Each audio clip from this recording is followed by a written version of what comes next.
Welcome back to another episode of Let's Grow Podcast. And realistically, it's been quite some time, but we're back, right? And this is where we interview business owners here locally in the DFW Metroplex to see what's going on with their business. We'll pull behind the curtains and just go all in on how they do business, why they do business, and just different tactics to help you, other small business owners here locally, grow. So today we're bringing back Julian Olalde with the Olalde Insurance Agency. What's going on, man? How are you? I'm excited to be here. I was hoping for, now that my second episode, I was hoping for a Hennessy. Hennessy, no, Like this Shannon Sharp. episode is brought to you by Pellegrino that we just picked up at the store, right? We're not officially sponsored, but hey, you never know if I throw their name out there. I was trying to do C4, but I didn't have any today, so that's okay. But hey, let's just go ahead and dive in. The last time we had you here was in 2023, and I think you spoke about that it being the hardest year.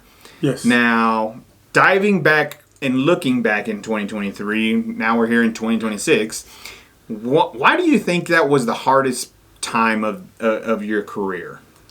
I think going from a captive agent to an independent agent and then doing it during the COVID era, I think is what made it difficult because there were so many companies that were not opened. A lot of products were taken off the shelf. But then now 3 years later, looking back, it's like I've grown a lot in those 3 years, production-wise and even staff-wise. I think last time we spoke, I had just one employee. Yeah. And she was part-time. And now we have 2 full-time employees. So it's definitely grown and it's going in the right direction. So what do you contribute to that? Like, why then till now, 3 years, it's been going successful for you? I think what I learned over the first 12 years with my other insurance company that I was with, was able to implement a lot of those things. But at the end of the day, I always say, God's what provides for me. God's what attracts customers to me. And I know a lot of people laugh when I say I don't keep reports. I'm 50 years old almost. I don't keep reports. I don't keep where my ROI comes. I just trust that God's going to provide. It's kind of like your CRM, right? I wish I had one here for you, but his CRM is basically a composite 69-cent composite notebook that you can just buy at Walmart or anything like that, and he just goes page by page. And I scratch the names off. And that's just, it's funny, right? But, okay, so looking back in 2023, now that we're here 3 years later, what do you think maybe was the most ridiculous or funniest thing that you can look back on and just said, oh my God, that was just so crazy? I think marketing. I think you spend money on marketing. I've talked to a lot of business owners, and all of us do. We spend money, and then I think I go back and I was like, man, why did I spend money in that marketing? Yeah. Because I always tell people, when it comes to marketing, you got to focus on what tugs at your heart and what's going to bring you revenue. And in 2023, I was just sponsoring all kinds of things that I had no business sponsoring, and I lost money doing it that way. But now in 2026, I kind of have my favorite nonprofits that I deal with, that I help, and that have helped me kind of increase my business and exposure. Yeah, a lot of businesses, they think they got to spend money on ads, on billboards, radio, all these traditional things, Facebook ads, now the digital market, right? And realistically, yes, you can do that, and you can, I've had people say they basically spend money like if they're throwing spaghetti on the wall and see what sticks, and that could be very expensive, right? But what the craziest and funniest part is, and let's just be totally honest here, is your biggest marketing piece is your foodies. Yes. Because you're known now here in Wylie and North Texas as Mr. Foodie. You have these Facebook groups that you've grown to thousands and tens of thousands of people in there, right? And I think, in my opinion, looking at it, that's probably your biggest marketing, is just doing foodie stuff, right? So, has anything now opened up maybe in Wylie or Garland that's kind of impressed you from a foodie standpoint, like your best restaurants? So this is not the classiest, or it's a fast food restaurant, but to me, it's impressed me a lot because, we don't say In-N-Out. If you say In-N-Out, No, we're stopping this episode right now. I guarantee you. No, In-N-Out is the best fast food burger. But no. Back to the comment. No, the restaurant that has impressed me the most in Wylie, and I'll use Wylie, has been Coco Shrimp. Coco Shrimp. And, okay. and because, every time I go in there, they know me by name now, and not because they give me free food, but I think they realize that the influence that we have as business owners in Wylie, because I've gone with business owners from our community, from our group, from our Let's Grow group, and the owner has fed us, and because he knows that, that $20, $30 that he spends on those people, it's going to come back tenfold. Now let's be honest. They only know you by name because you go in there 3 or 4 times a week.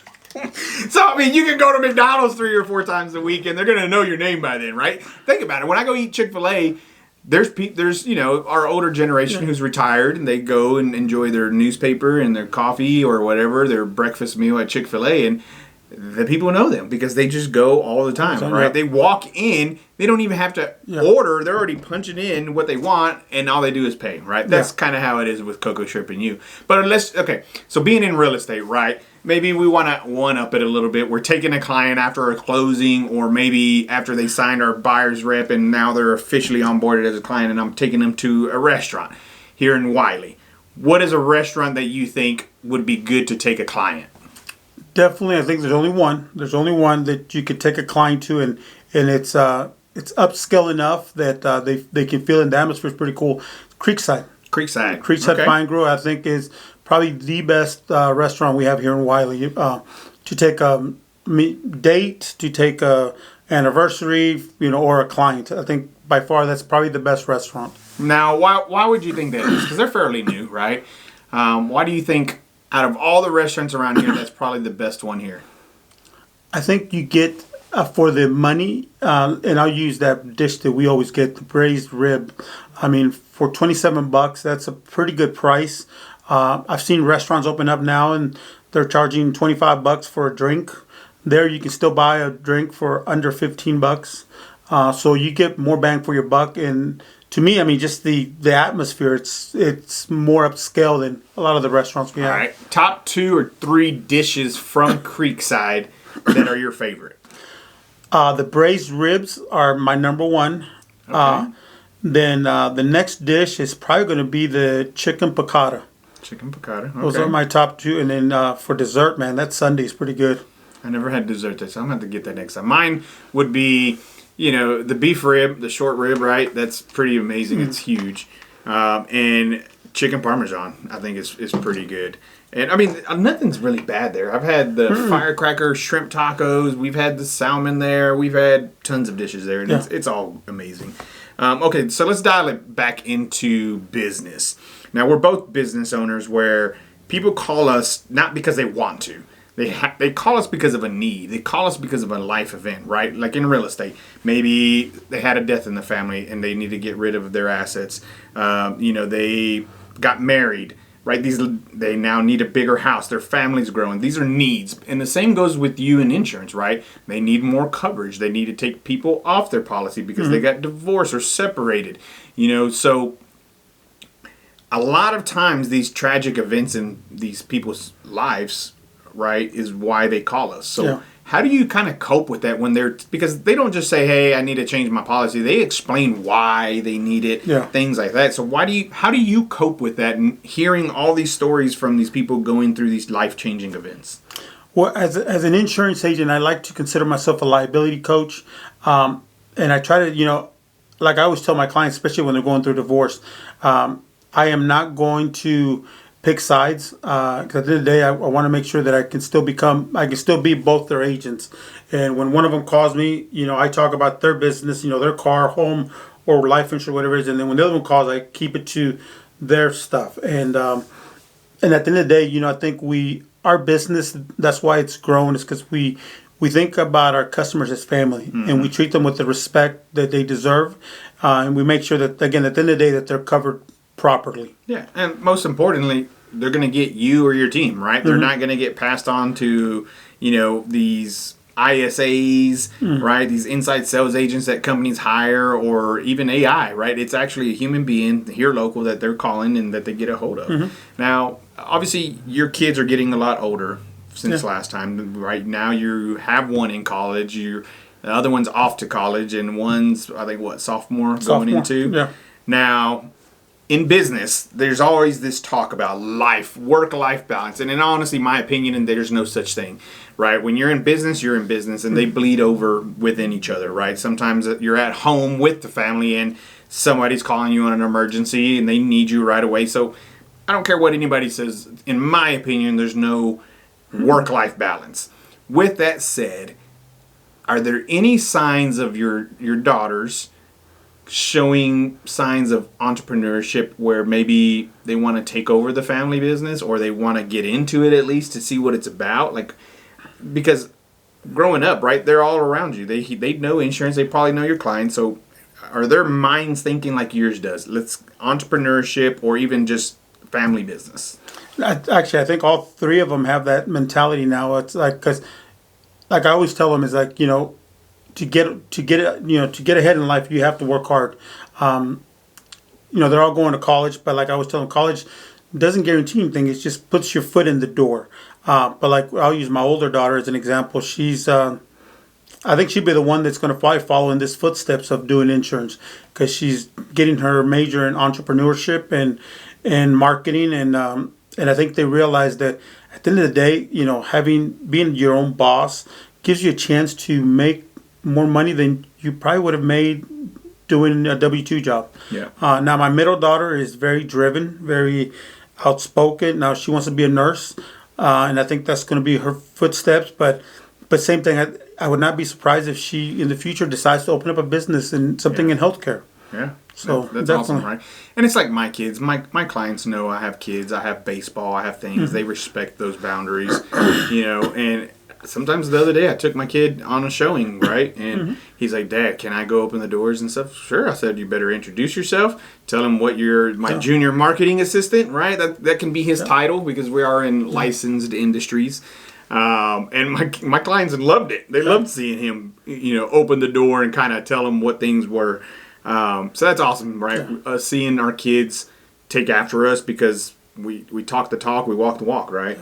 I always tell my kids when they were younger that whenever I did an event, they had to put in sweat equity. Yeah. Because that way in the future they can do what I'm doing and not have to learn it all again later on. But I'll tell you a funny story. Is my oldest daughter right now is in Kansas, and she's working for a company called Allstate, but it's not the insurance company. It's a construction company, and she sells jobs at trade shows, and she gets a percentage of that job.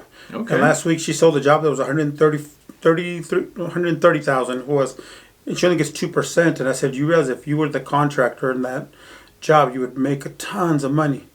But she's doing sales. She's learning part of it. She gets a 1099. So yeah, that's awesome. So how long have you been here now in Wylie? 7 years now. 7 years. Yeah. So that's safe to say that you're I don't even know what they call us. Wylians? I don't know. Well, let's just say that, right? It kind of sounds like an alien, but hey, Wylian. Right, now you have roots here. What is something now, realizing here 7 years that, and we're real. We're gonna say, okay, what is one thing that you enjoy the most about Wylie, and what's one thing that you wish Wylie could have done or have that would be better? What I like about Wylie is it's a small town feel. I will say it's a small town feel. And the 7 years we've been here, I don't think we've had any issues. It's been quiet. Okay. And to me, I always tell people, I have two personalities. The one that you see, and the one you don't want to see. No, the one that you see at networking events, out in the community, and the one that you see at home. The one that you see at home is, I'm very reclusive. I like to stay home. I like my peace and quiet. Drink your whiskey. Yeah, and drink part of my whiskey collection. But no, and I would say in the neighborhood that I live in, it's been pretty quiet. It's been pretty quiet. We get to know our neighbors, but overall, that's what I like about Wylie. It's still a small town feel. Okay. So what is one thing that you don't like or you would like to see them change for the better? I think to me more of a adult lifestyle. Okay. More things for us older people. And I'm about to be 50, so. But something for older people to do. Because, I mean, they do have a lot of, like, activities for kids, like sports and this and that. But there's not a lot for somebody who's 50 years old. I know they do have Glen Echo. I mean, to go drink beer. They have Glen Echo. They have Marshall. Herman Marshall. They have Landon Winery. So, I mean, I don't know if, I guess maybe Wylie's the capital of, booze now. Yeah. Who knows, right? Yeah. But I think more things for us adults to do. There would be. I mean, well, give it some. I mean, the parks, they added 6 new pickleball courts, right? I mean, why don't you go play pickleball? Yeah, you don't want to see this 50-year-old playing pickleball. You're not going to take what you learned at Friendship University playing football to now hitting 50 and playing pickleball? Nah, probably not pickleball. Oh, man, come on. Well, Wylie is a small town feel. You can go to the grocery store, and if you're out there in the community enough, they know your name, right? Yeah. You'll see people who know. But that kind of transitions us into the networking. You mentioned they see 2 sides of you, but you mentioned networking, right? So, and we talk about networking, obviously, a ton, but nobody really talks about the bad version of it. Now, what's the most awkward networking experience maybe you've had, or what did you learn from it? I won't say names because I don't want to get a cease and desist. Okay, fair enough. But no, I know. I don't make money off this podcast, so I don't need them to do a cease and desist when I don't make any money off of it. No, I'm just kidding. No, I think my biggest thing, my issues with some networkings is that sometimes they're saturated with so many insurance agents, so many realtors and then it almost becomes a clique. Yeah. And then it's very high schoolish, so you're not able to build relationships with everybody in the group. I mean, do they throw up like gang signs and stuff like being in high school, close. Whatever their clique names were or whatever? It's kind of like the movie Anchorman where they all meet at the parking lot. But no, it's one of those things that I'm young. I've never seen that movie. Sorry. I like the networks where you have a smaller network, but you actually get to build relationships and get to know the people, because that's kind of where everything happens. Once you get to know the business owner, what makes them tick, what makes them happy, and things like that, you're able to refer easier because you know them. Yeah. And it makes the referral easier. Yeah. And being about building relationships, right? That's what we preach and we talk about a ton in our networking groups, and just when we give advice to business owners and who are barely starting out, Willie, or even people who've never tried networking. If they're wanting to get into your world, or if they're wanting to build a relational type business based, right, where you get referrals and you're not having to cold call and spam people, what is maybe one thing that they need to start doing, and what is one thing they need to stop doing? Because you see it all the time that these people don't really know how to network, and what would you tell them to stop doing? Stop asking for referrals. And what I mean, the referrals will come naturally if you invest time in that person's life or business. And what I mean by that is, like, get to know the person, get to know what they're looking for, get to know them personally, and then once that happens, you'll start seeing the referrals. Yeah. And I'll use you as an example. We met in 2020. 2020 from Facebook. From Facebook. He saw me on Facebook. I saw him on Facebook. And then we met at a drink shop. Well, we didn't meet. We saw each other at the drink shop. I forget the name. The Rave? Yeah, it was one of those Herbalife drinks. That was downtown where the building no longer exists. Yeah, and at no point did I ask him for referrals, and at no time did he ask me for referrals. We just started talking, and then that's around the time he started one of the networking groups that I joined, and we got to know each other. And in the last 7 years, he's never asked me for a referral, and I've never asked him for a referral. But we've passed along many referrals. Oh, tons. Yeah. Because we've gotten to know each other, we trust each other, and we know that customer that goes your way is going to be taken care of. Yeah, most definitely. The biggest thing I think people do when they go to networking events or happy hours, and they call it a networking event, is they take these little, 2.5 by 3.5 pieces of paper, right? We all call them business cards, and all they do is just this. Here you go. Here you go. Mm-hmm. Honestly, I don't even carry business cards, and if I do, it's very rare that I hand them out. Mm-hmm. And The only reason I really bought business cards was when I used to go to these happy hours, they would give prizes away, and I just wanted to win a prize. But you couldn't win a prize unless you put your business card in the freaking fish bowl or whatever. But I wanted to win that $100 Visa gift card or that bag or whatever it was, and that's really the only reason I've started buying. Like, I don't even have updated ones now that we've changed companies and stuff, and it's easier for people who. This is the biggest thing, guys. I don't even care about these virtual business cards that you can now get and tap. I've looked at all those. I've bought all those, and the biggest thing that you can do in your business is to text them your info card, right? Make yourself a contact in your phone, share that contact to them, because you not now only have captured their info, and they're not going to throw their phone away like they do your business card. Yeah. So it's like, why even buy business cards? Now, maybe for my older generation, they still enjoy a business card, and so maybe I should get them, but even they have now adapted to the technology and are on social media and now can text people, right? Yeah. And so, guys, put yourself in your phone and then just share the contact with people. And that's the best thing you can do versus having a business card that they're going to throw away or, even before they leave the networking event. I still have the 1,000 business cards that I ordered in 2023. I still got more than half the box just because, you're right. I mean, I don't give it out. Yeah.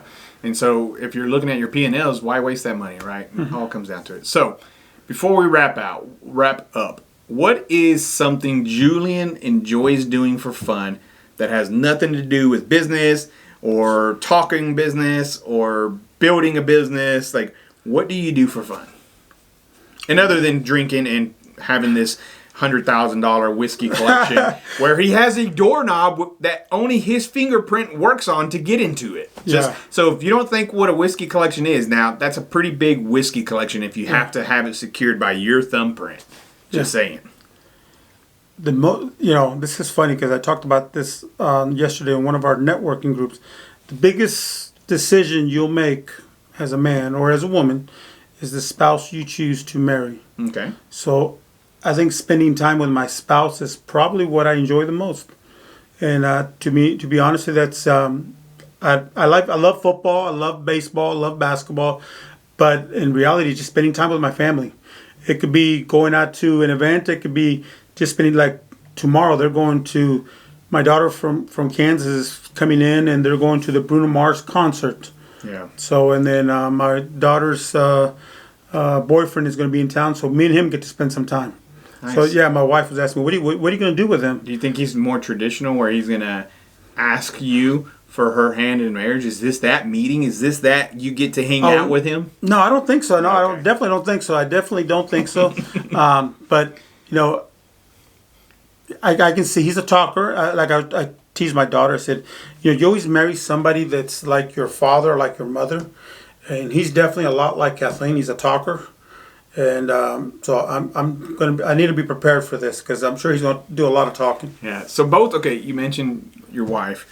And both of our spouses and wives keep us grounded, right? Mm-hmm. So what is maybe one thing that she's told you recently that you zoned out, you didn't want to hear, but then you're like, yes, I did need to hear that? That's a tough one. I don't know. Because there's so many? there's probably a time. No. So I consider myself, when I get to that cliff, I jump. And my wife is the one that gets to that cliff, and then she has to analyze it and see, okay, how far down is it? Can we make it? Are we going to be able to live this? And so, no, I think every decision we as a we've been married now almost 26 years. It's one of those things that I think any decision you make, you do ask, for advice and so on, because that way you just never know when two heads are better than one. So I always try to ask. Now, there's some things I do that I'm stubborn and I do on my own, and I think about it like, okay, maybe shouldn't have bought that car, maybe shouldn't have done this. But so last thing, if you were speaking to your 2023 self, right? What is something you would give yourself advice on now, knowing everything in these past 3 years? Focus on the things now that, even though it's only 3 years, don't worry about what people think about you. Because there's going to be people that are just going to dislike you for what you do, for how you look, for how you act. At the end of the day, it doesn't matter. Now, would you tell your 20-something-year-old self that same thing, right? Because a lot of young entrepreneurs and social media kind of has dialed that into, look at me and look at this, fakeness that they portray, because that's what people are going to judge on. And, when I talk a lot of my older generation, they're all F you, I don't give a shit, like what people say. And I'm in that mentality, being 40 now, 41, where I'm just like, I have that older mentality, like you just said. I don't care what people think. I don't care about the negative comments they're going to say on this podcast. I don't care what they say in the community about me, because the true people who know me know where my heart is. Yeah, they know my business. They know what kind of level of service we provide. And all the other haters out there, I don't give a shit anymore, right? Yeah. So I agree. Would you give that same advice to your 20-something-year-old self? Let's say your daughters. Would you tell your daughters that now, being in college? I tell them that all the time. I tell them all the time that, I always tell them that the friends that they had in high school, they're probably not going to talk to after they leave high school. The friends that they have in college, they're probably not going to talk to after they leave college. And then, not only that, I try to tell them that there's a book called the Let Them Theory. Let them talk about whatever they want about you, because it doesn't matter. The only people that you should be worried about what they think of you is your spouse and your children. And if they're okay with the way you are, that's okay. Like, before there used to be very taboo. People would always say, don't talk about religion and don't talk about politics.